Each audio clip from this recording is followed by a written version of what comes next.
ছোট্ট একটা ঘটনা আপনাদেরকে শোনাই যে নারীদের ভিতরে রাসূলের প্রতি কি ভালোবাসা ছিল।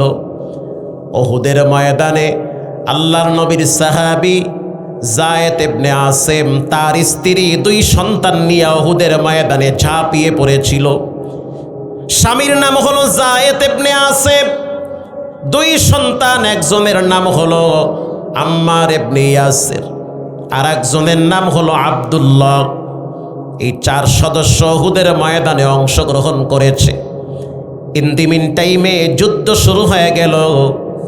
এই 4 জনে পরামর্শ করলো যে আমরা কোথায় গিয়ে দাঁড়াইতে পারি, যুদ্ধের সিস্টেমটা কেমন হবে। মহিলা বলতে আছে তার 2টা বাচ্চাকে সন্তান, আল্লাহর নবী যেই জায়গায় দাঁড়ায় থাকবে তোমরা নবীর চতুর্পাশে মানব ঢাল নির্মাণ করবা। আল্লাহু আকবার।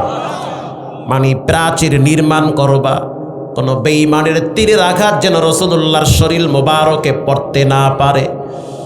2টা সন্তানকে যুদ্ধের ময়দানে পাঠায় দিল। আব্দুল্লাহ ইবনে আম্মার ইবনে ইয়াসির, এই 2 ভাই রাসূলুল্লাহর সামনে দাঁড়ায় রয়েছে। ইন দি মিন টাইমে লুবাবা নামের একজন বেঈমান রাসূলকে টার্গেট করে একটা তীর নিক্ষেপ করেছে। তীরটা যখন নিক্ষেপ করল, আম্মার ইবনে ইয়াসির তার ডান হাত উঁচা করে দিয়েছে। ডান হাত যখন উঁচা করে দিল, তীরটা আইসা ডাইরেক্ট তার হাতের ভিতরে বিদ্ধ হয়েছে। তারপরও হাত নামায় নাই। 1টার 2টা না, প্রায় 11টা তীর তার হাতের ভিতরে বিদ্ধ হয়েছে, কখনো কখনো বাহুতে, কখনো কখনো হাড্ডির ভিতরে। আম্মার ইবনে ইয়াসির চিন্তা করল, আল্লাহর নবীকে সেভ করার জন্য আমার ভাইকে দাঁড় করায় দিয়া আমি চিকিৎসা নেওয়ার জন্য তাঁবুর ভিতরে চলে যাব। তাঁবুর ভিতরে চলে গেল। তার মা উম্মে আম্মারা বলতে আছে সন্তান কোন হাতে আঘাত লাগছে। সন্তান দাঁড়ায় বলতে আছে মা গো মা, শুনে নাও, আল্লাহর নবীকে তীর যখন নিক্ষেপ করা হয় ডান হাতটা পাইতা দিছি। আম্মার রাদিয়াল্লাহু তাআলা আনহুর মা ওই ডান হাতের উপরে চুমা খেয়ে বলতে আছে এই হাত কোনোদিন জাহান্নামে স্পর্শ করবে না। রাসূলের জন্য রক্ত বের হয়েছে। একটু পরে সে ব্যান্ডেজ কইরা, খেজুর পাতা গরম কইরা বাইটা, তারপরে ব্যান্ডেজ কইরা পাঠায় দিল যুদ্ধের ময়দানে। একটু পরে আব্দুল্লাহ তার 2য় সন্তান আইসা বলতে আছে মা শুনে নাও, রাসূলকে তীর মারার জন্য যখন বেঈমানরা রেডি হয়েছিল তখন আমি পিঠ পেতে দিয়েছি। 21 থেকে 22টা তীর আইসা আমার পিঠের ভিতরে বিদ্ধ হয়েছে। উম্মে আম্মারা বলতে আছে সন্তান, আল্লাহর নবীকে তীর কোন বেঈমান মারছে তার চেহারাটা একটু আমাকে দেখাও। পর্দা ফাঁক কইরা যখন আব্দুল্লাহ দেখায় দিল, ওই যে লুবাবা নামের বেঈমানটা হাঁটতেছে, পাগুলা মোটা, একটু ভারী টাইপের মানুষ। মহিলা আব্দুল্লাহ রাদিয়াল্লাহু তাআলা আনহুর মা উম্মে আম্মারা সে তরবারি হাতে নিয়া যুদ্ধের ময়দানে ঝাঁপিয়ে পড়ে লুবাবার প্রথম পায়ের উপরে আঘাত করেছে। আল্লাহু আকবার। বাম পায়টায় যখন আঘাত করলো পাটা ঝুলতেছে। 2য় পায়ে যখন আঘাত করছি রক্ত ফুলকি দিয়া পড়েছে। আল্লাহর হাবিব যখন ডান দিক দিয়া তাকায়া দেখলো যে একজন মহিলা নবীর প্রেমে পাগল হয়ে যুদ্ধের ময়দানে ঝাঁপিয়ে পড়েছে, আল্লাহর রাসূল তার জন্য দোয়া করলো, আল্লাহুম্মা জাআলহুম রুফাকাই ফিল জান্নাহ।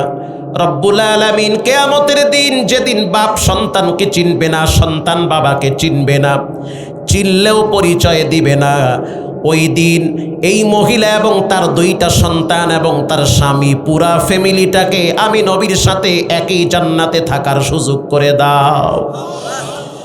উম্মে আম্মারা বলে পৃথিবীর মানুষ, আমি গর্ববোধ করে বলতেছি আল্লাহর হাবিবের দোয়া কোনোদিন মিস হতে পারে না। নবীর দোয়া আমার জীবনে কাজে লাগছে। দুনিয়াতে জীবিত থাকা অবস্থায় আমি জান্নাতের ঘেরান নাকে পাইছি।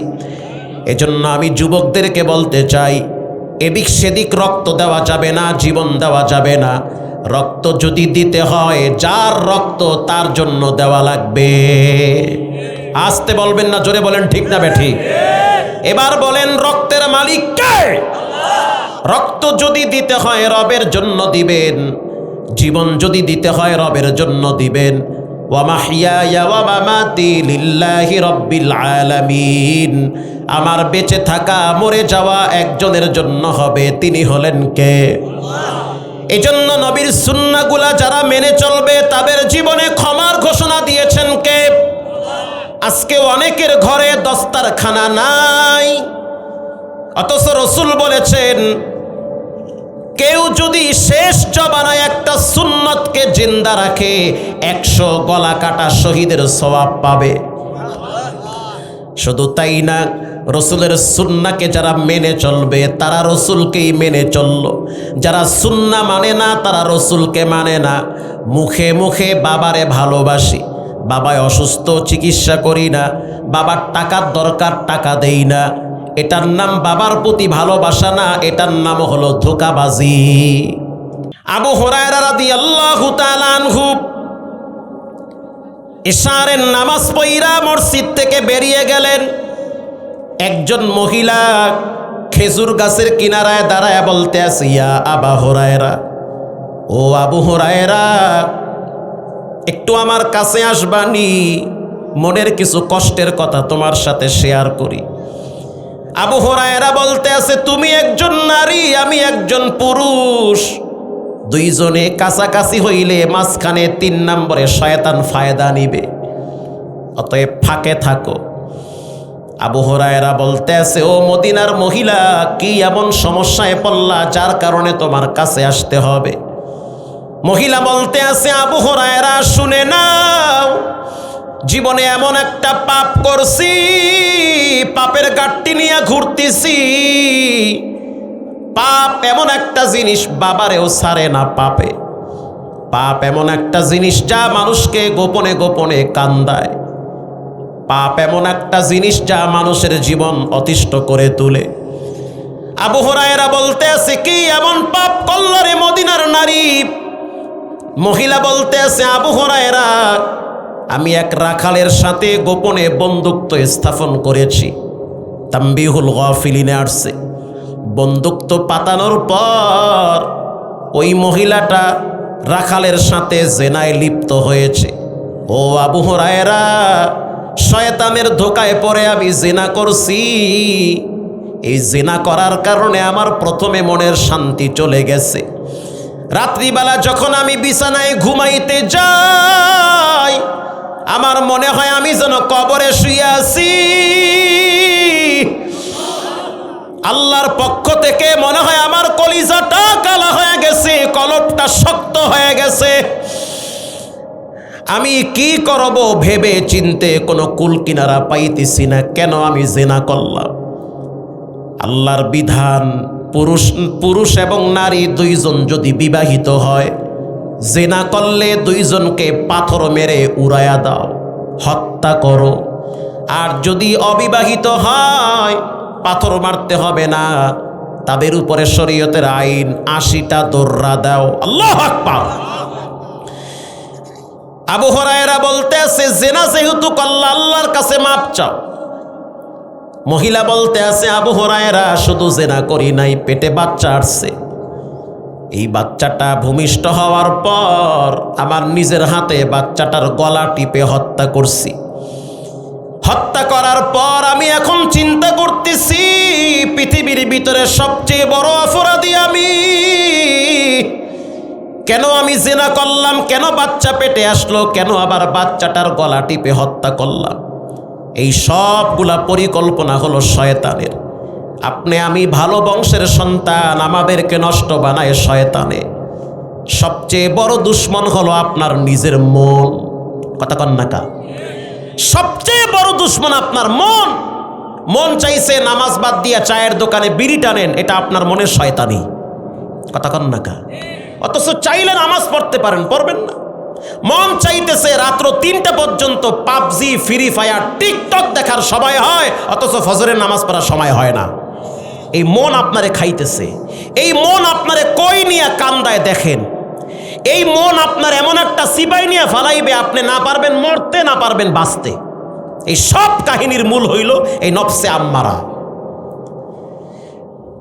আবু হুরায়রা বলতে আছে, বাচ্চা হত্যা কেন করলাম? করছি, মনে চাইছে করছি। এখন তোমার কি উপায় হবে? বলে আমি জানি না কি হবে, তবে আমি তোমার কাছ থেকে জানতে চাই আমার কি কোনো ক্ষমার রাস্তা আছে নাকি? আবু হুরায়রা বলতে আছে, শুনে নাও, প্রত্যেকটা পাপের শাস্তি পাওয়া লাগে। কুল্লু নাফসিম বিমা কাসাবাত রহিনা, গোপনে হোক প্রকাশ্যে হোক যেই পাপ করবে তার শাস্তি দিবেন একজন, তিনি হলেন কে? আবু হুরায়রা বলতে আছে, আল্লাহর জাহান্নামের আগুন কিন্তু শক্ত, কবরের আযাব কঠিন, কবরের ভয়ঙ্কর সাপ বিচ্ছুর আক্রমণ কিন্তু মারাত্মক। কবরের দুই পাশের মাটির চাপ সহ্য করতে পারবা না।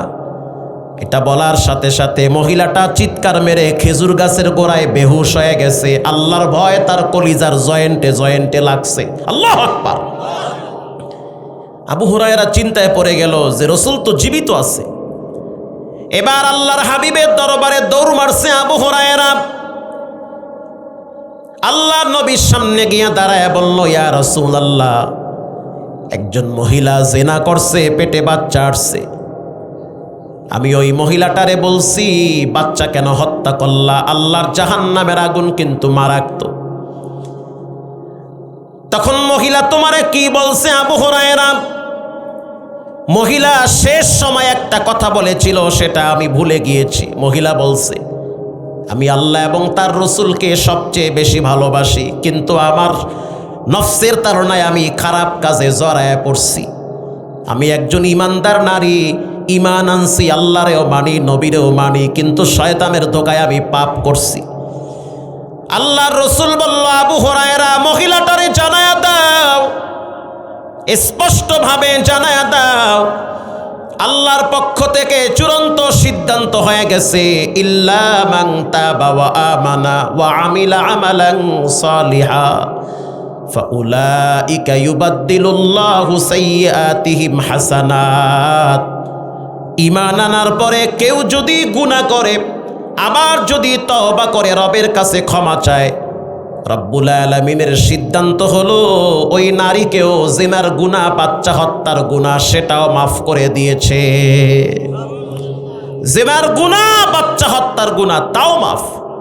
প্রিয় ভাইয়েরা আমার, এই মজমার ভিতরে এমনও মায়ের সন্তান আছেন জীবনে কোনোদিন রাসূলুল্লাহর জীবন আদর্শ পড়েন নাই।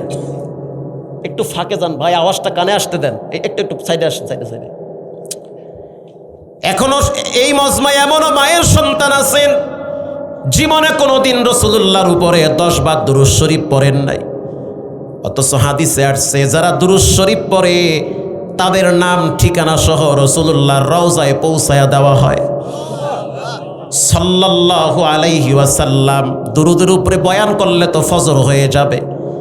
যুবক ভাইয়েরা আমার, জীবনে কোনো দিন যদি ভালো কাজ করতে না পারেন, দুরূদ শরীফ ছাড়বেন না। আমি গত সপ্তাহে গাড়ি অ্যাক্সিডেন্ট করছি, তাও আবার পথ কি বলে আপনাদের যমুনা সেতু আছে না নাই? যমুনা সেতুর আগে একটা ফ্লাইওভার ছিল, এখনো আছে ফ্লাইওভার, এটাকে বলা হয় সায়েদাবাদ ফ্লাইওভার। এই ফ্লাইওভারে কাজ চলমান, এটা আমার খেয়াল ছিল না। ড্রাইভার ঘুমাইতেছে, গাড়ি আমি নিজেই চালাইতেছি, এক হাত সামনে দেখা যায় না কুয়াশার কারণে। এদিক দিয়া চিহ্ন নাই যে এটা যে কাজ চলমান, চিহ্ন থাকবে ওটাও নাই। কেন নাই? যে ওটা কয়েকটা গাড়ি এখান থেকে মিস্টেক করছে, কুয়াশায় সিকিউরিটি গার্ড যা আছে সব গিয়ে ঘুমাইছে। কিছু দূর যাওয়ার পরে যখন দেখলাম কিছুই দেখা যায় না, কুয়াশা, হঠাৎ মনে করলাম যে তাহলে আমার সামনে কি আছে। ব্রিজ তো ক্লিয়ার, বোঝা যায় রাস্তা আছে, আসলে রাস্তা নাই, কাজ চলমান। ফ্লাইওভারে উঠে গেছি, অর্ধেক কাজ বাকি, অর্ধেক কাজ হয় নাই। কথা কি বুঝতেছেন? অর্ধেক কাজ হয়েছে, বাকি অর্ধেক কাজ হয় নাই। এখানে একটা টিনের বেড়া দেওয়া, গাড়ি ছিল 80-র উপরে, আবার কুয়াশায় দেখা যায় না, টানের কারণে গাড়ি টিনের বেড়া ভেঙ্গে চলে গেল ওদিকে। যখন ওদিকে চলে গেল, ওটা তো 2 তলার মতো। বিশ্বাস করেন, আল্লাহ সাক্ষী, একটা রডের উপরে গাড়িটা ঝুলেছিল, খালি একটা রড, এই রডটা কেমনে যে বেঁকা হয়ে ঝুলা ছিল আল্লাহ জানে। পুরা গাড়িটা একটা রড টাইনা ধরছে। আল্লাহু আকবার। পুলিশ আইসা লাইট মাইরা কইতে আছে কয়জন মরছে, ভিতরে কয়জন মারা গেছে। স্থানীয় নাইট গার্ড আইসা বলতে আছে কি ব্যাপার, ভিতরে যারা আছে মনে হয় কেউ বেঁচে নাই। এটা স্পষ্ট আমি কানে শুনতেছি। পরবর্তীতে যখন তারা টর্চ লাইট মারল, দেখলো যে আমরা একজনও মারা যাই না, একটা পশমও নষ্ট হয় না, কিছুই হয় না। আশ্চর্য বিষয় হলো আমার পাশে যিনি বসা ছিল সে ওই সময়ে দুরূদ শরীফ পড়তেছিল। আর আমি তখন কি করব, ড্রাইভ করি আর পড়ি সাল্লাল্লাহু আলাইহি ওয়াসাল্লাম। তখন মনে হইল হাদিসের কিতাবে আসছে কিয়ামতের দিন দুরূদ শরীফের আমল বান্দারে পুলসিরাতের রাস্তায় সিকিউরিটি গার্ড দিয়া জান্নাতে পৌঁছায়া দিবে। এজন্য যুবক ভাইয়েরা, আমার মা বোনেরা, দুরূদ শরীফের আমল ছাড়া যাবে না। আজ থেকে পাক্কা নিয়াত করে নেন, জীবনে কোনোদিন দুরূদ শরীফ ছাড়বো না, নবীর সুন্নাহগুলো কোনোদিন ছেড়ে দিব না, নামাজ ছাড়বো না, হারাম খাবো না, মা বাবার সাথে বেয়াদবি করবো না। এখানে যারা বসা আছেন জানি না কার না জানি দোকানে কাপড়ের কাপড় হাজির, জানি না কার না জানি মসজিদের পালকিটা রেডি হয়ে গেছে। বাংলাদেশের চিত্র জানেন, প্রতিদিন মানুষ মারা যায়, তাও আবার বুড়ারা না, যুবকরা বেশি মরে। বাইক অ্যাক্সিডেন্টে কমন মারা যাবেই যাবে, এমন কোনো রাত নাই দিন নাই যেই রাতে বাইক অ্যাক্সিডেন্টে মানুষ মরে না। গতকালকে আগুন লাইগা পুরা এলাকা পুইরা গেছে, গ্যাস সিলিন্ডার বাস্ট হইয়া ঘুমন্ত ব্যক্তিরা হঠাৎ আগুনে পুড়ে মারা যায়। ওই যে বললাম একটু পরে কি হবে পৃথিবীর কেউ জানে না, জানেন কে? তওবা করে নেন, জীবনে কোনোদিন নামাজ ছাড়বো না, হারাম খাবো না, আব্বা আম্মার সাথে বেয়াদবি করবো না, জীবনে একবার কষ্ট হলেও বাইতুল্লাহ গিয়া হাজিরা দিব। দিলটা যদি ভালো থাকে তে দুইটা হাত আল্লাহকে দেখায়া দেন, নারায়ে তাকবীর। রব্বুল আলামিন এই হাতগুলা জীবনে একবার খানায়ে কাবার কালো গিলাফের সাথে লাগায়া দেন, বলেন আমিন। জীবনে একবার রাসূলুল্লাহর রওজার কিনারায় দাঁড়াইয়া একবার নয় বারবার এই চেহারাটারে রাসূলুল্লাহর কদমের পাশে কবুল করে নেন। প্রিয় ভাইয়েরা আমার, হাত নামান। এখানে এমনও মায়ের সন্তান আছেন নিজের হাতে নিজের আব্বারে কবরে রাখছেন, নিজের হাতে নিজের মায়েরে কবরে ফালায় রাখছেন। অথচ রমজান মাস চলে আসছে, রসুল বলেছেন রমজান মাস পাওয়ার পর যারা গুনাহ মাফ করাইতে পারল না তারা লানত, তাদের উপরে অভিশাপ, তারা কপাল পোড়া, তারা ধ্বংস। মা বাবা পাওয়ার পর যারা তাদের খেদমত করতে পারল না, সন্তুষ্ট অর্জন করতে পারল না, তারা বদনসিব, কপাল পোড়া। আব্বা আম্মা বুড়া বুড়ি হয়ে গেছে, তাদের ভাষা খারাপ হতে পারে, তারপরও তোমার মা, তারপরও তোমার বাবা। মা যদি পতিতালয়ের বেশ্যা হয় তারপরও মা খারাপ ব্যবহার করা যাবে না। বাপ যদি চরিত্রহীন লম্পট হয়, ডাকাত হয়, তারপরও আব্বা খারাপ ব্যবহার করা যাবে না।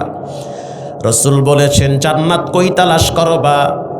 ক্বালা হুমা জান্নাতুকা ওয়া নারুকা, তোমার মা বাবাই তো তোমার জন্য জান্নাত। আল্লাহু আকবার। সাহাবী হাইসা দিছে। আবার রসুল বলেন ওয়া নারুকা, এই মা বাবাই তোমার জন্য জাহান্নাম।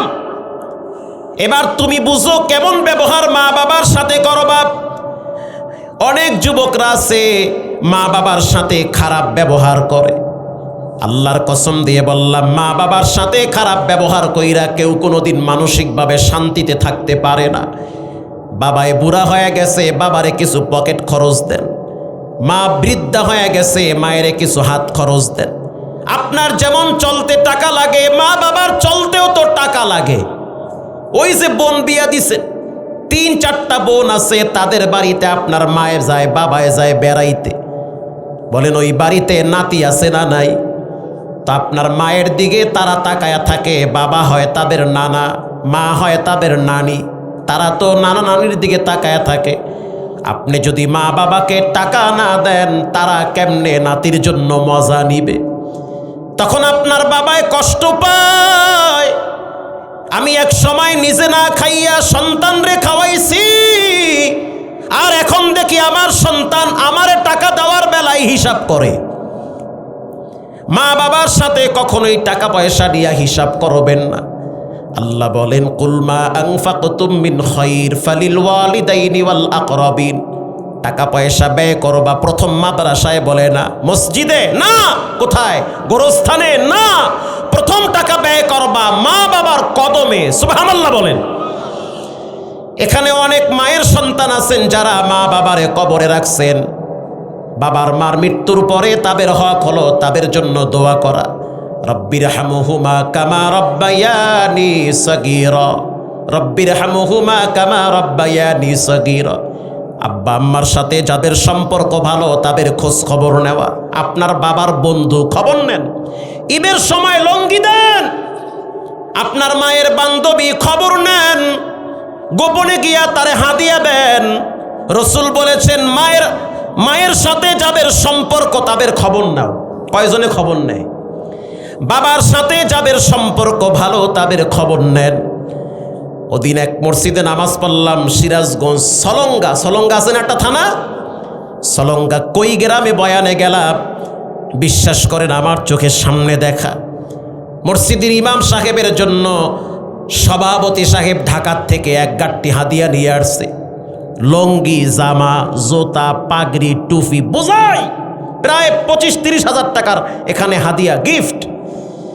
এবার সভাপতি আমারে বলতেছে, হুজুর আমার আব্বার সাথে ইমাম সাহেবের সাথে একটু ভালো সম্পর্ক ছিল, এ কারণে বাপ তো নাই, কারে হাদিয়া দেব? যেহেতু বাবার সাথে তার সম্পর্ক ভালো, রসুল বলছে তার খবর নাও, তার খবর নিলেই বাবায় কবরে শান্তি পায়। এজন্য তার খবর নেই, আব্বায় তো নাই, আব্বার ঘেরান তার কাছ থেকে নেই। কে পারবেন মাদ্রাসার জন্য 1,000 টাকা দান করতে? হুজুর আমি আব্বা আম্মা হারাইছি, মাদ্রাসার জন্য 1,000 টাকা ফালাইয়া দিলাম। ঠকবেন না ইনশাল্লাহ, আমিও ঠকি নাই জীবনে, আপনিও ঠকবেন না। দান কইরা দান আপনিও যেমন করেন আমারও প্রচুর করা লাগে। যা কামাইছি প্রায় 1.5 কোটি টাকার জায়গা কিনছি মোহাম্মদপুর ঢাকায় বসিলায়। মাদ্রাসার জন্য প্রতিবন্ধী বাচ্চাদের থাকার একটা জায়গার সিদ্ধান্ত নিয়েছি। আলহামদুলিল্লাহ ব্যবস্থা হয়ে গেছে, বিল্ডিংয়ের ব্যবস্থা হয়ে যাবে। 1 তলার বিল্ডিংয়ের আমেরিকার এক প্রবাসী বলছে আমি একাই দিব। আলহামদুলিল্লাহ। আমি আপনি দুর্বল, আপনার আমার রব কখনোই দুর্বল না। তো মুক্ত হস্তে দান করলে কেউ ফকির হয় না। কে পারবেন? ভাইয়ের নাম কি? হাফিজুল ভাই, 1000 টাকা। মারহাবা বলেন। খায়র বরকত দান করুক। জি আছে, ওনরা আছে, এখানে আছে। অনেকে মারা গেছে মাদ্রাসার জন্য, যারা জায়গা দিয়েছে অনেকেই মারা গেছে, তাদের জন্য দোয়া করবেন। আল্লাহ তাআলা যেন কবরের জিন্দিগিতে আরামে রাখে, ভালো রাখে, আমিন বলেন। যারা জীবিত আছে আল্লাহ তাআলা তাদেরকে ভালো কাজের সাথে সম্পৃক্ত করার তৌফিক দান করে। সর্বশেষ একটা কথা বলি, সেটা হলো পারলে উপকার করবেন, না পারলে জীবনে কোনোদিন কারো ক্ষতি করবেন না। আমি বহুত দেখছি শুইয়া পড়ছে, হয় ছেলে নিয়া, না হয় মেয়ে নিয়া, না হয় বউ নিয়া, কানতে কানতে রক্ত বের হয়েছে, তারপরেও অতীতের পাপের শাস্তি মাপ হয় নাই। পারলে উপকার করেন, না পারলে 100 মাইল দূরে উপকারের কথা বইলা সামনে আইসা মিষ্টি বয়ান দিয়া পিছনে গিয়া বাঁশ দিবেন, এটা কোনো মুমিনের চরিত্র হতে পারে না। পারলে উপকার করেন, না পারলে ওকে ফাইন, আপনি আপনার রাস্তায়, আমি আমার রাস্তায়, কোনো প্রয়োজন নাই আপনাকে সামনে আসার। কিন্তু ক্ষতি আপনি করবেন, আপনার ক্ষতি করার জন্য 10 জন আল্লাহ আপনার পিছনে লাগাইয়া দিবে, আপনি টিকতে পারবেন না। এজন্য আল্লাহ তাআলা আমাদের সকলকে পর উপকার করার তৌফিক দান করুক। পৃথিবীর ভিতরে সবচেয়ে শ্রেষ্ঠ আদর্শওয়ালা ব্যক্তির নাম হলো মুহাম্মাদুর রাসূলুল্লাহ সাল্লাল্লাহু আলাইহি ওয়াসাল্লাম। তার সুপারিশ ব্যতীত কোনো মানুষ জান্নাতে যেতে পারবে না। কোরআনুল কারীমে রব্বুল আলামিন একটি সূরা নাজিল করেছে তার শান মান বর্ণনা করার জন্য। সেই সূরাটার নাম হলো সূরা কাউসার। এই সূরাটাকে বলা হয় শানে রাসূল। আল্লাহর নবীর শান মান বর্ণনা করার জন্য আল্লাহ তাআলা সূরাটা নাজিল করেছেন। আরেকটি সূরার নাম হলো সূরা ইখলাস। এই সূরাটা রব্বুল আলামিন তার নিজের পরিচয় দিয়া দুনিয়ায় পাঠাইছে। আল্লাহু আকবার। কেউ যদি জিহ্বা লড়াইয়া সূরা ইখলাস একবার পাঠ করে, আল্লাহর রাসূল বলেন তার আমলনামায় 10 পারা কোরআনের সওয়াব জমা হয়ে যায়। কেউ যদি 3 বার জিহ্বা লড়াইয়া পড়ে কুল হুয়াল্লাহু আহাদ আল্লাহুস সামাদ লাম ইয়ালিদ ওয়া লাম ইউলাদ ওয়া লাম ইয়াকুল লাহু কুফুয়ান আহাদ, রাসূল বলেছেন তার আমলনামায় 1 খতম কোরআনের সওয়াব জমা হয়ে যাবে। আপনি আশ্চর্য হয়ে যাবেন, ছোট সূরা কিন্তু ফজিলত অনেক বেশি। মুআবিয়া ইবনে মুআবিয়ার জানাজায় 50,000 ফেরেশতারা অংশগ্রহণ করেছে। পৃথিবীর সব তাফসিরে লেখা আছে, যে কোনো তাফসিরে হাত দিবেন, সূরা ইখলাস খুলেন, ব্যাখ্যায় দেখেন মুআবিয়া ইবনে মুআবিয়ার জানাজায় 50,000 ফেরেশতারা অংশগ্রহণ করেছে। কারণটা কি? একটাই কারণ ছিল, তিনি প্রতিদিন ঘুমাবার আগে সূরা ইখলাস তেলাওয়াত করত, এজন্য তার সম্মানার্থে আল্লাহ ফেরেশতা তার জানাজায় পাঠায়া দিছে। এরকম একটি সূরার নাম সূরা কাউসার। এই সূরাটা যখন নাজিল হয় তার প্রেক্ষাপট আপনাদেরকে শোনাই। আপনাদের কি কষ্ট হয়? আমাকে তো একটু দেরি করে উঠানো হয়েছে। আমার ইচ্ছা ছিল 10টায় উঠার, 10টার থেকে 12টা পর্যন্ত আমি মন ভইরা ওয়াজ করতাম, কিন্তু এমন টাইমে উঠাইছে যখন আপনাকে ঘুমে ধরছে। আপনারা কি ঘুমায় গেছেন? কে কে ঘুমাইছেন 2 হাত তুলে আল্লাহকে দেখান। মাশাআল্লাহ, ঘুমায় গেছেন নাকি? ওইটা উশারাই হেলাইছে, এই যে ঘুমায় না এটাই তার প্রমাণ। কিন্তু উঠা বসা করা যাবে না। এহিন্দে ওহিন্দে উঠা বসা করলে বুঝমু যে হুজুর আপনি তাড়াতাড়ি ছাইরা দেন, আমরা যাইগা। ধৈর্যের সহিত থাকবেন তো কিছু সময় থাকেন, আল্লাহ আপনাদেরকে শেষ পর্যন্ত থাকার তৌফিক দান করেন। আমিন। সূরা কাউসার। মেয়ে বড় হয়েছে, বিবাহ হয় না, মেয়েটা দেখতেও সুন্দর, ব্যাকগ্রাউন্ড ভালো, ফ্যামিলিও ভালো, তারপরেও কেন জানি ভালো প্রস্তাব আইসা কেমনে কেমনে যেন হয় না, ভেঙ্গে যায়। এরকমটা হয় না মাঝে মাঝে? আল্লামা জালালউদ্দিন সৈয়দী লেখেন, কেউ যদি, কোনো মেয়ে যদি ঘুমাবার আগে পবিত্র বিছানায় শুইয়া 100 বার সূরা কাউসার পড়ে, আল্লাহ তাআলা তার চেয়ে উপযুক্ত পাত্র মিলাইয়া দিবে। মানে সে যে পর্যায়ে, তার চেয়ে ভালো মানের পাত্র আল্লাহ তার জন্য সেটিং করে দিবে কাউসারের বরকতে। সূরা কাউসারের এত ফজিলত। এই সূরা যখন নাজিল হয়, নাজিল হওয়ার আগ মুহূর্তে রাসূলুল্লাহকে তার আপনজনরা অনেক রকমের বাজে কথা বলতো। যেমন রাসূলুল্লাহর কন্যা সন্তান জীবিত থাকতো, পুত্র সন্তান দুনিয়া থেকে বিদায় হয়ে যেত। আল্লাহর নবীর 4টা পুত্র সন্তান ছিল। একজনের নাম কাসেম, তাহের, তৈয়ব, ইব্রাহিম। দুনিয়াতে আসে, আবার দুনিয়ার থেকে বিদায় হয়ে যায়। মেয়েদেরকে আল্লাহ দুনিয়ায় রাখে, ছেলেদেরকে আল্লাহ কবরে পাঠায়া দেয়। এলাকার কিছু বেঈমানরা বলে মুহাম্মাদের মৃত্যুর পরে কেউ তার বংশ বিস্তার করতে পারবে না, তার নাম নেওয়ার মতো কেউ থাকবে না, কারণ তার সন্তান নাই, পুত্র সন্তান কবরে চলে যায়। আল্লাহ বলেন ওয়ারাফা'না লাকা যিকরাক। পৃথিবীর মানুষ যদি নবীর সম্মান খাটো করতে চায়, আল্লাহ বলেন আমি আমার নবীর সম্মান বাড়ায়া দিছি। যেখানে আল্লাহর নাম সেখানে নবীর নাম। পৃথিবীর ভিতরে নবীর প্রশংসা যেই পরিমাণ করা হয়, এর অর্ধেক প্রশংসা পৃথিবীর কোন নেতার ব্যাপারে করা হয় না। আজানের ভিতরে আল্লাহর নামের সাথে নবীর নাম আছে না নাই? আশহাদু আন্না মুহাম্মাদার রাসূলুল্লাহ।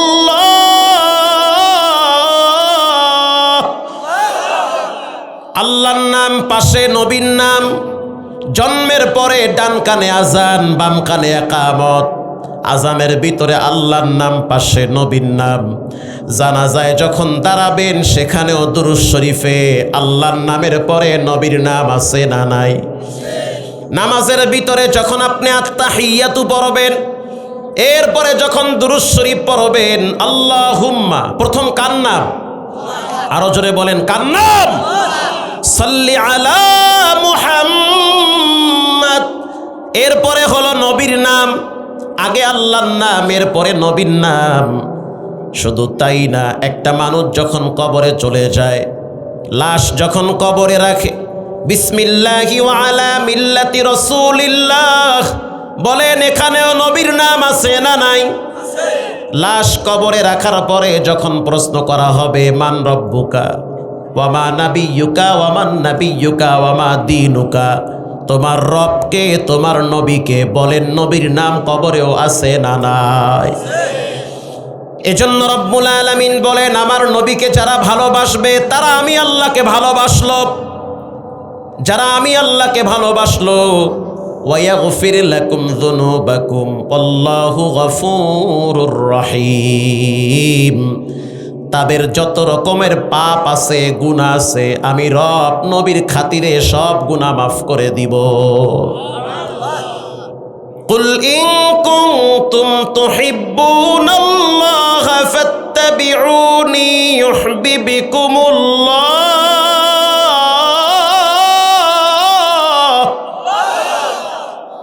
রাসূল আপনি জানায়া দেন, পৃথিবীর মানুষগুলাকে আমি আল্লাহকে ভালোবাসতে চাই কি চায় না?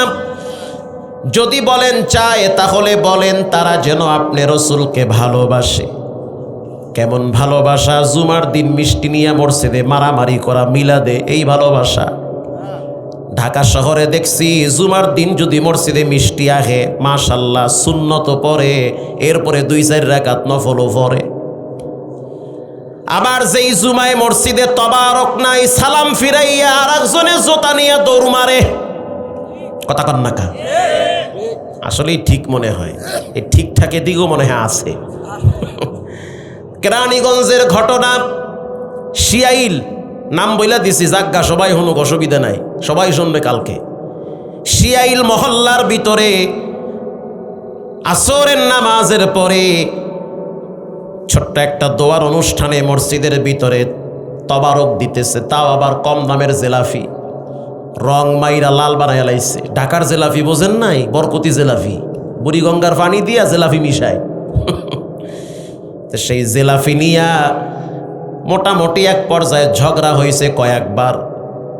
তো সর্বশেষ একজন বৃদ্ধ মানুষ, খুব বেশি বয়স না, ধরেন 60-65 হবে, মসজিদে ঢুইকা কইতেছে, মোর জেলাফি কই? মুই নামাজ পাই নাই তো হইছে কি, মোর জেলাফিটা থাকবে না? এই একটা কাম করতে পারলি, মোরে থুইয়া তোরা কেমনে খাইলি? কথা কি বোঝেন? এটি বরিশালে কথা। মোর বাগেরটা কই সোনা চান, তোমার বাগেরটা কই? তুমি আগে আও নাই কে? তোমার আইতে দেরি হয়েছে, গাই নেই, দে আমার দাদে, তোর বাগেরটাই মোরে দিয়ে দে। এক কথায় দুই কথায় যে জেলাফি দিতে আছে হে করছে কি, একটা ঘুষি মারছে হেনে, বেশি জোরে না আসতেই মারছে। আমি জোরে মানে নেই, পুলিশের কয় কি স্যার মুই আসতে মারছি। এদের মধ্যে যে আজরাইল বয়ে রয়েছে কি মুই জানি? আসতে মারছে, কথা আছে না, জমে টানলে যা হয়, আসতে মারছে বাস। আল্লাহর সিদ্ধান্ত হয়েছে জেলাফির লইকে দুনিয়ায় থাইকে লাভ কি? আয়া পর কবরে হয় খাওয়ামু, না হয় বাটাম ফাটা দিব। ঠিক না ব্যা ঠিক? হয় খাও, না হয় বাটাম ফাটা খাও। এই বাটাম ফাটা আমার জীবনেও আমি কই নেই। আমি এই উত্তরবঙ্গে আইয়া বাটাম ফাটা শিখছি। উত্তরবঙ্গের ভাষা 2-4টা না শিখলে তো আপনারা মজা পাইবেন না। বগুড়ায় গেছি ওয়াজ করতে, হেনে গিয়ে দেখি আমার আগের বক্তা কয় বাটাম ফাটা। আমি কেউ আল্লাহ কয় কি? রুহুল আমিন যুক্তিবাদী সাহেব। পরে চাচায় আমারে কইতেছে, বাবা এটা বুঝবা না, এটা ফেরেশতা চোখ বন্ধ করে যে ফিডা শুরু করে, এই ফিডা মানে আউযুবিল্লাহ সারা ফিডা। বাটাম ফাটা আপনারা শুনছেন না? যাক, এটা খারাপ না ভালো, এই কথা আমি জুমার দিন মসজিদে কই, মুসল্লি খুব খুশি, ঠিকই কইছেন, উল্টা পাল্টা করবা, বাটাম ফাটা খাবা। আল্লাহ তাআলা আপনাদেরকে হেদায়াত দান করুন, আল্লাহ আমাকেও মাফ করুক, আমিন বলেন। রসুলের মর্যাদা সবচেয়ে বেশি। যে রসুলকে চিনল না সে পৃথিবীর কিছুই চিনল না। যে রসুলকে চিনা ছাড়া কবরে গেল তার মতো হতভাগা কপাল পরা আর কেউ নাই। আল্লাহর নবীকে সাহাবায়ে কেরাম জীবনের চেয়ে বেশি ভালোবাসত। শুধু তাই না, পাহাড় পর্যন্ত রসুলকে ভালোবাসত। আল্লাহর হাবিব উহুদ পাহাড়কে খুব ভালোবাসত। উহুদের প্রান্তে যেই যুদ্ধ হয়েছিল, এই যুদ্ধ থেকেই রাসূলুল্লাহর সাথে উহুদ পাহাড়ের একটা গভীর সম্পর্ক। ঘটনাক্রমে নবী করিম সাল্লাল্লাহু আলাইহি ওয়াসাল্লাম তিনি একবার খায়বারে যাওয়ার কথা ছিল উহুদের পাশ দিয়া, কিন্তু উহুদের পাশ দিয়া রসুল যায় নাই, অন্য একটা পাহাড়ের পাশ দিয়া রসুল চলে গেল। রসুল যে উহুদের পাশ দিয়া যায় নাই, এজন্য উহুদ কান্না শুরু করেছে। আল্লাহু আকবার। হযরত জিবরাইল আইসা বলতে আছে, আসসালামু আলাইকা ইয়া নবী আল্লাহ, ওগো আল্লাহর হাবিব, উহুদের পাশ দিয়ে আপনি যান নাই, তার কারণে আজকে উহুদ পাহাড় কাঁদতেছে। আল্লাহর হাবিব পরের দিন উহুদের পাশ দিয়া যাওয়ার সময় বলল, হাযা জাবালুন ইউহিব্বুনা ওয়া নুহিব্বুহু, উহুদ আমারে ভালোবাসে, আমিও উহুদকে ভালোবাসি। আল্লাহ বলে, নবী আপনি জানায়া দেন, কিয়ামতের দিন আমি রব জান্নাতের ভিতরে উহুদ পাহাড়টাকে সেটিং করে দিব। আপনি উহুদ পাহাড়ে ঘুরবেন, দেখবেন পুরো উহুদটাকে আমি জান্নাতে ফিটিং করে দিব। উহুদ পাহাড় রসুলকে ভালোবাসতো, শুধু তাই না, পৃথিবীর ভিতরে এমন কোন মাখলুক নাই যেই মাখলুক রসুলকে ভালোবাসে না। আল্লাহর নবীর শান মান নিয়ে বয়ান করার কোনো যোগ্যতা পৃথিবীর কোনো আলেমের নাই। রসুলুল্লাহর মর্যাদা এত বেশি, পৃথিবীর সমস্ত রাইটাররা যদি রসুলুল্লাহর মর্যাদার সম্মান নিয়ে লিখতে থাকে, লিখতে লিখতে কলম শেষ হয়ে যাবে, কালি শেষ হয়ে যাবে, পাতা শেষ হয়ে যাবে, তারপরেও রসুলুল্লাহর মর্যাদা লেখা শেষ হবে না। শেষ হবে? হবে না। কোরআনের ভিন্ন এক আয়াতে আল্লাহ বলেন, ওয়ামা আরসালনাকা ইল্লা রাহমাতাল লিল আলামিন।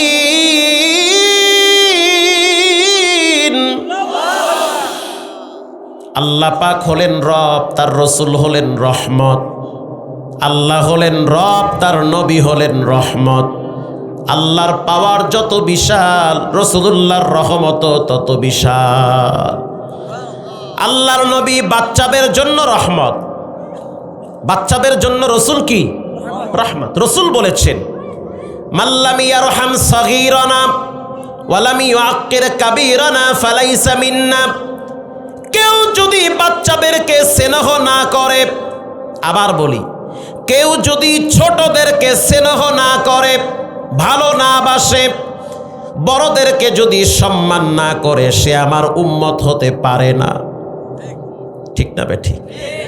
বাচ্চারা মসজিদে গেলে ধমক দিবেন না, রাগ করবেন না। যেই বাচ্চা মসজিদে গিয়া মুইটা দেয়, এমন বাচ্চা মসজিদে নিবেন না। লেদা পোলা মসজিদে নিয়ে বেটকায়া হওয়া রাখে, মুইটা আজ্ঞা এক জায়গায় করে সাফ করবে কিনা? একটু বড় হইলে যে বুঝে, 4 বছর 5 বছর 6 বছর, বাবার দায়িত্ব সন্তানকে মসজিদ চিনানো, বাবার দায়িত্ব সন্তানকে কেবলা চিনানো, বাবার দায়িত্ব সন্তানকে টুপি চিনানো, বাবার দায়িত্ব সন্তানকে দাড়ি চিনানো, বাবার দায়িত্ব সন্তানকে জায়নামাজ চিনানো, এটা আব্বার দায়িত্ব। বাবার দায়িত্ব সন্তানকে রব চিনাবে, বাবার দায়িত্ব সন্তানকে রসুল চিনাবে। যেই বাপ তার সন্তানকে কেবলা চিনায় না, পশ্চিম চিনায় না, শুক্রবার চিনায় না, তারাবি চিনায় না, সেহেরি চিনায় না, ইফতারি চিনায় না, এগুলা হলো ইসলামের সৌন্দর্য। যেই বাবা তার সন্তানকে মেসোয়াক চিনায় না, যেই বাপ তার সন্তানকে আতর চিনায় না, মনে রাখবেন একটা টাইমে সন্তানটাও বাবারে চিনবে না। এইটা একদম দামি কথা। যেই বাপ ছেলে মেয়েকে রব চিনায় না, নবী চিনায় না, একটা টাইমে ওই ছেলে মেয়ে মা বাবা চিনতে চায় না, চিনবে না। চেনার টাইম নাই। কেন আপনাকে চিনবে সে? কি কোন দুঃখে চিনবে সে? খালি জন্ম দিলেই কি হয়ে যায়? জন্ম তো অন্য অন্য প্রাণীরাও দেয়। প্রাণীদের জ্ঞান বুদ্ধি নাই, মানুষের জ্ঞান বুদ্ধি আছে। ঠিক তেমনি ভাবে মানুষের উচিত যেই স্রষ্টা তার সন্তানকে উপহার দিছে সেই স্রষ্টার সাথে সন্তানকে পরিচয় করায়া দেওয়া। আপনি তো ব্যর্থ বাবা। বৃদ্ধাশ্রম গুলায় গিয়া দেখেন শিক্ষিত মা বাবার অভাব নাই। জজের বাপ বৃদ্ধাশ্রমে, আই হাই কয় কি, উকিলের বাপ বৃদ্ধাশ্রমে, ডিসি এসপির বাপ বৃদ্ধাশ্রমে, আইজির বাপ বৃদ্ধাশ্রমে, শিল্পপতির মা বাবা বৃদ্ধাশ্রমে, গুলশানে বাড়ি আছে, মোহাম্মদপুরে বাড়ি আছে, মা বাবা বৃদ্ধাশ্রমে। এর কারণটা কি? এক নম্বরের কারণ, মা বাবা ছেলে মেয়েদেরকে দুনিয়ার সফলতা শিক্ষা দিছে।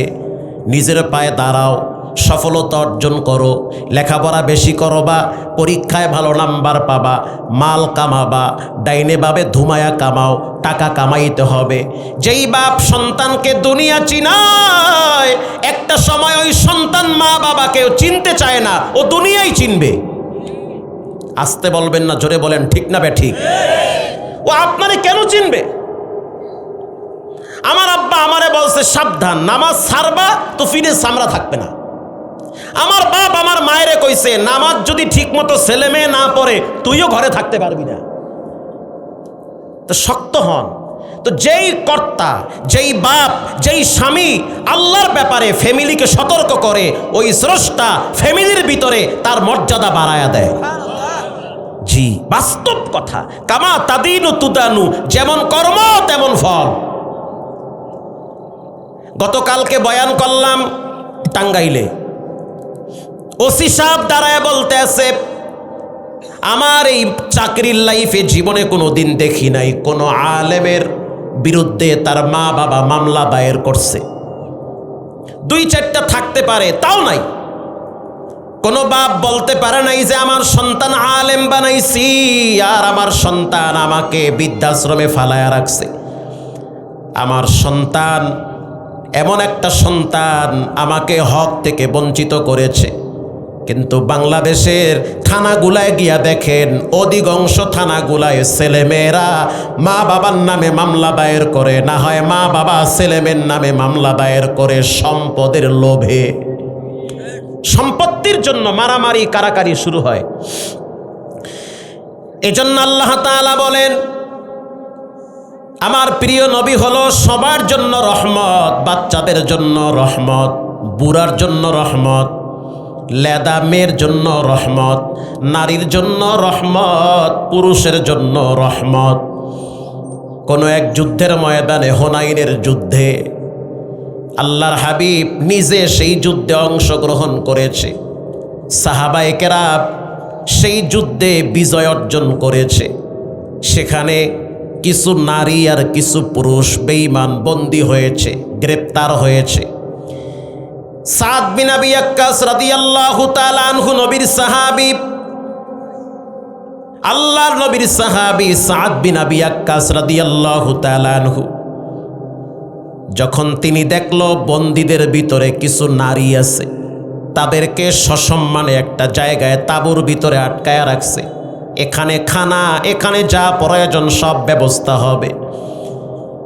সেই মহিলা তাঁবুর ভিতর থেকে একজন নারী দাঁড়ায় বলতে আছে, ও মুহাম্মদের সৈন্যরা শুনে নাও,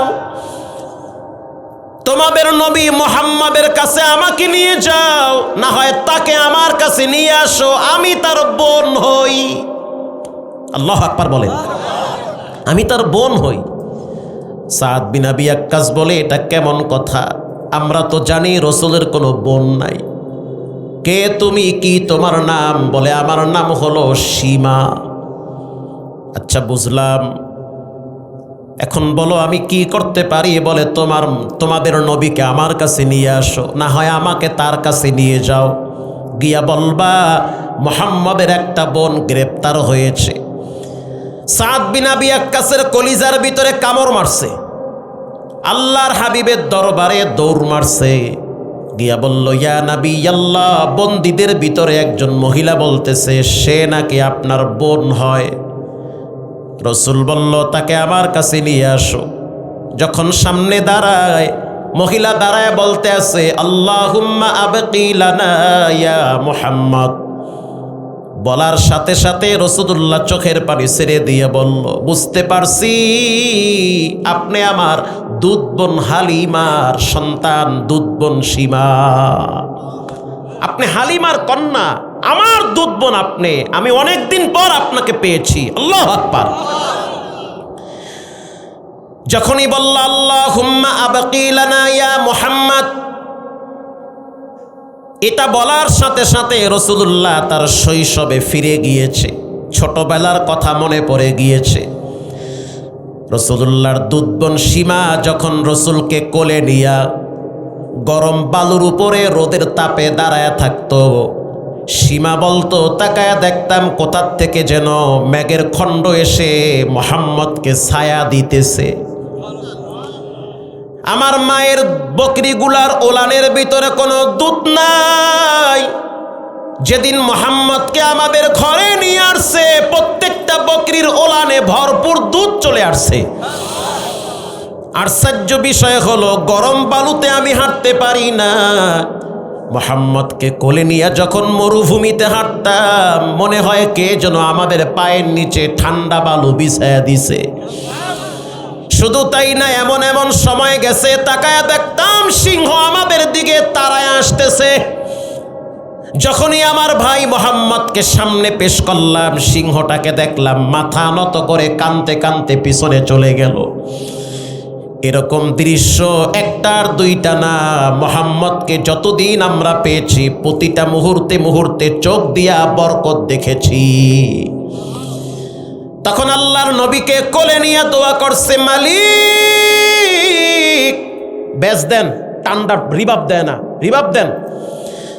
রব্বুল আলামিন, আল্লাহুম্মা আবকি লানা মুহাম্মদ, যেই মুহাম্মাদের উসিলায় এত শান্তিতে আছি, সেই মুহাম্মদকে আপনি আমাদের জন্য স্থায়ী করে দেন। বেশি হয়ে গেছে, একটু কমা। যেই এক আগের মতোই দেন, আগের মতো দিয়ে এটার টন ভলিউমটা দেন। যেই আগের মতোই দেন, আগে যেরকম ছিল ওরকমই দেন। যেই মুহাম্মাদের জন্য এত শান্তি পাইলাম, এত সুন্দর শৃঙ্খলার জীবন পাইলাম, সেই মুহাম্মদকে আমাদের জন্য স্থায়ী করে দেন। সুবহানাল্লাহ। আল্লাহ এর নিয়েন না, স্থায়ী করেন। এই দোয়াটা যখন রাসূল অনেক বছর পর তার সামনে তার বোন বলল, মনে পড়ে গেছে এ তো আমার দুধ বোন হালিমার সন্তান, হযরত হালিমাতুস সাদিয়ার সন্তান সীমা। বোন আপনার কি লাগবে বলেন? বলে, আমার প্রথম লাগবে সব বন্দীদেরকে মুক্তি দিতে হবে। রাসূলুল্লাহ পরামর্শ করলো, রাজি হয়ে গেল, যাও মুক্তি দিয়ে দিলাম। কিছুক্ষণ পরে সীমা ঈশা বলতে আছে, ওগো আমার করতেছে। নবী করিম সাল্লাল্লাহু আলাইহি ওয়াসাল্লাম প্রশ্ন করলো, তুমি কে, কি তোমার পরিচয়? বাচ্চাটা জবাব দিল, আমার নাম হলো আব্দুল্লাহ, আমার বাপ যুদ্ধের ময়দানে গিয়ে শহীদ হয়ে গেছে, আমার মা অন্যত্রে বিবাহ বসেছে। আল্লাহ নবী বলতে, আজকে ঈদের দিন, তুমি কি জানো? আজকে ঈদের দিন, তুমি কি জানো? বাচ্চাটা বলে, এতিমের জন্য আবার কিসের ঈদ? যার দুনিয়াতে মা নাই বাপ নাই, তার আবার কিসের ঈদ? আল্লাহ নবীর কষ্ট লাগছে, বাচ্চাটারে সাথী নিয়া ঘরে চলে গেল। ঘরে যাওয়ার পর মা আয়েশার হাতে তুলে দিল, বাচ্চাটারে গোসল করায় দাও, নতুন একটা জামা আমি হাসানের ঘর থেকে নিয়ে আসতেছি। ফাতেমার ঘরে গিয়া বলতে আছে, ও সন্তান ফাতিমা, ও সন্তান ফাতেমা, হাসানের একটা নতুন পোশাক দাও, আমি এতিমের শরীরে পরায়া দিব। আল্লাহু আকবার বলেন।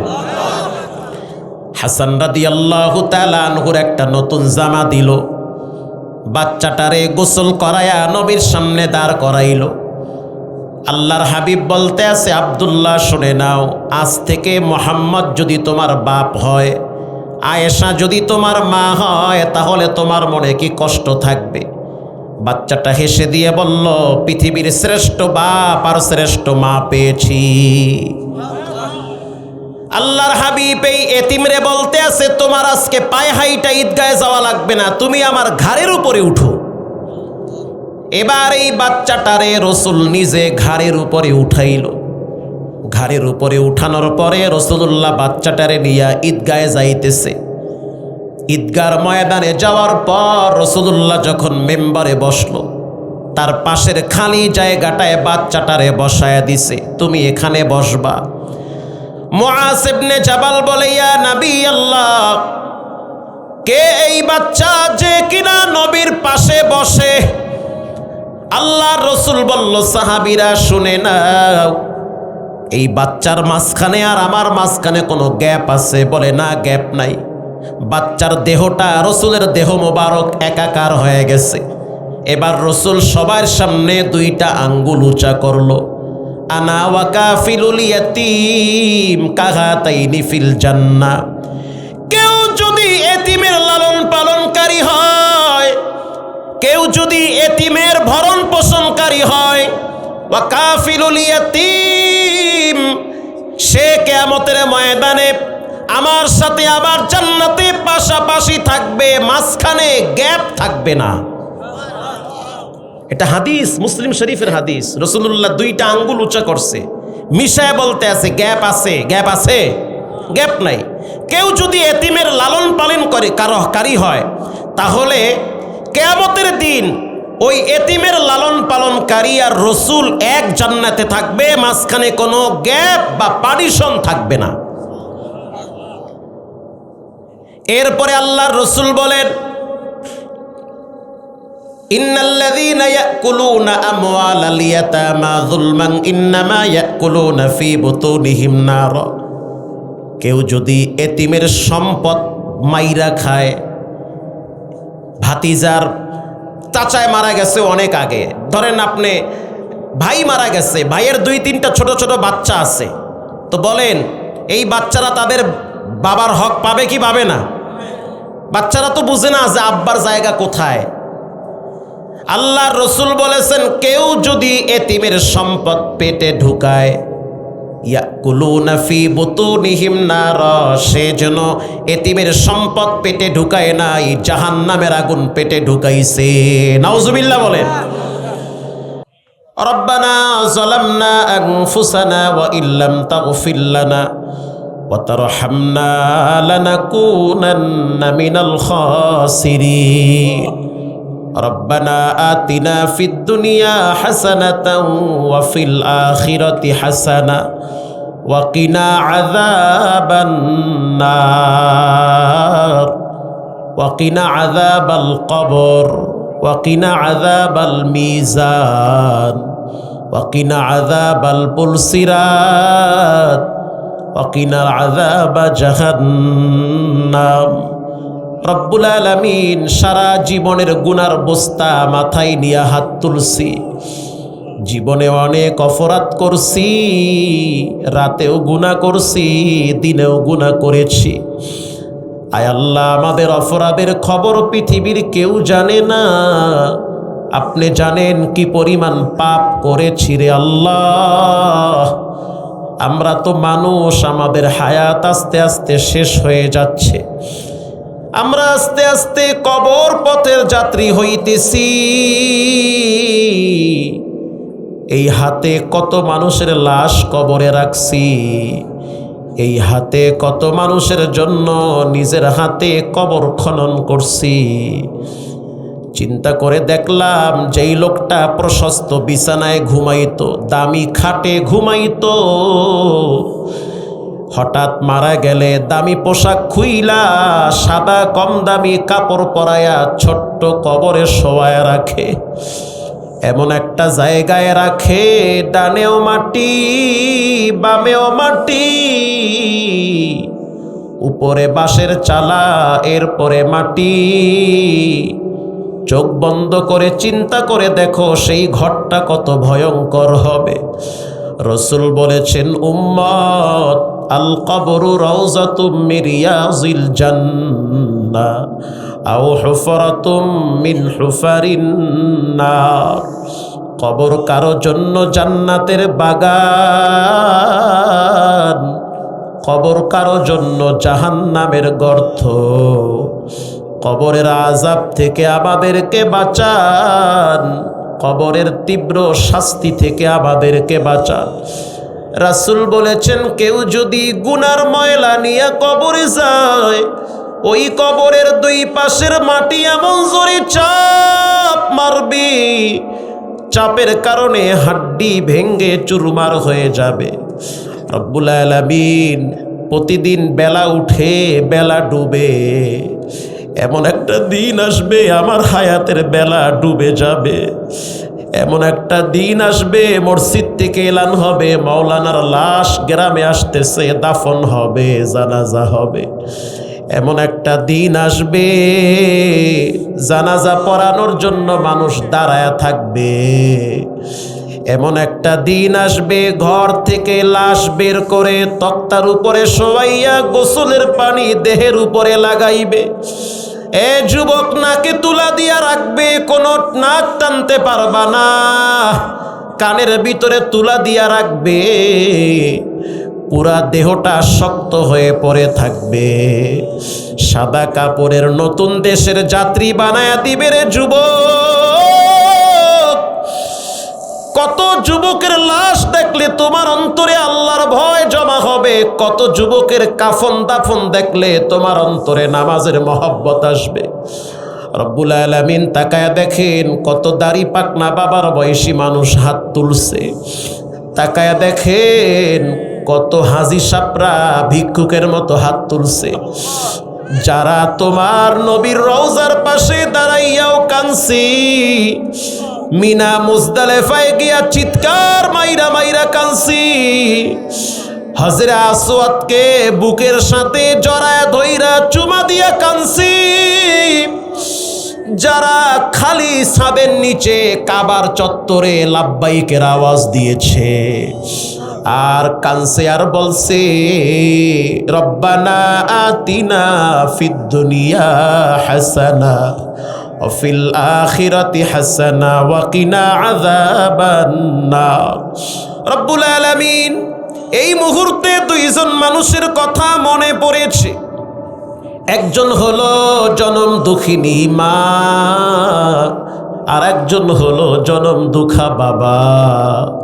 আল্লাহ তাকায় দেখেন এই মজমায় কার মা কবরে চলে গেছে।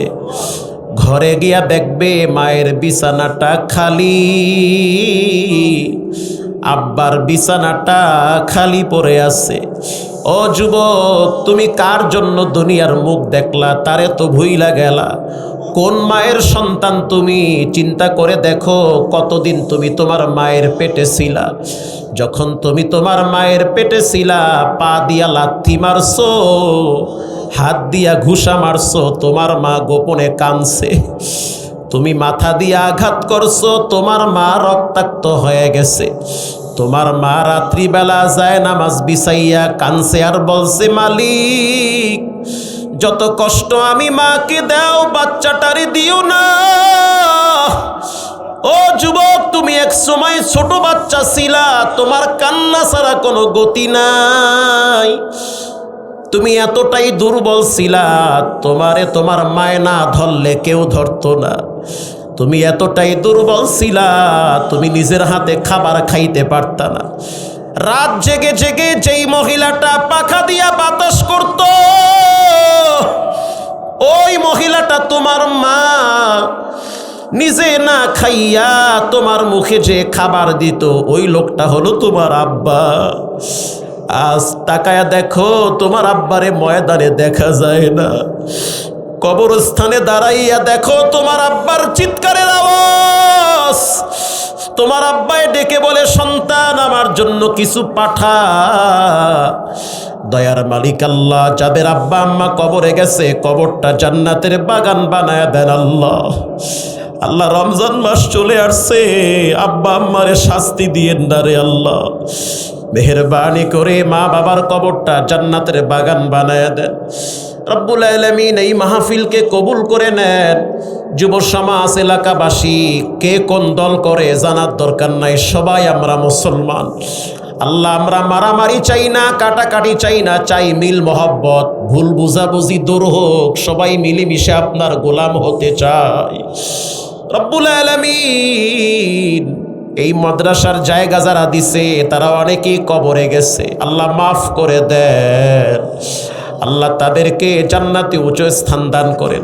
বর্তমান যারা দায়িত্বশীল কমিটিতে আছে সবাইকে বারবার হজ করার তৌফিক দান করেন। আল্লাহ, আমার কাছে অনেকে দোয়া চেয়েছে, হাসান ভাই তার আপনজনদের জন্য দোয়া চেয়েছে, সন্তান, বাবা, সবাইকে আল্লাহ মাফ করে দেন। আরো অনেক ভাইরা দোয়া চেয়েছে, সবার দোয়া আপনি কবুল করে নেন। সুবহানা রাব্বিকা রাব্বিল ইজ্জাতি আম্মা ইয়াসিফুন ওয়া সালামুন আলাল মুরসালিন ওয়ালহামদুলিল্লাহি রাব্বিল আলামিন। ওয়াজআল আখিরি কালামিনা বিহাক্কি কালিমায়ে তাইয়্যিবা লা ইলাহা ইল্লাল্লাহু মুহাম্মাদুর রাসূলুল্লাহ।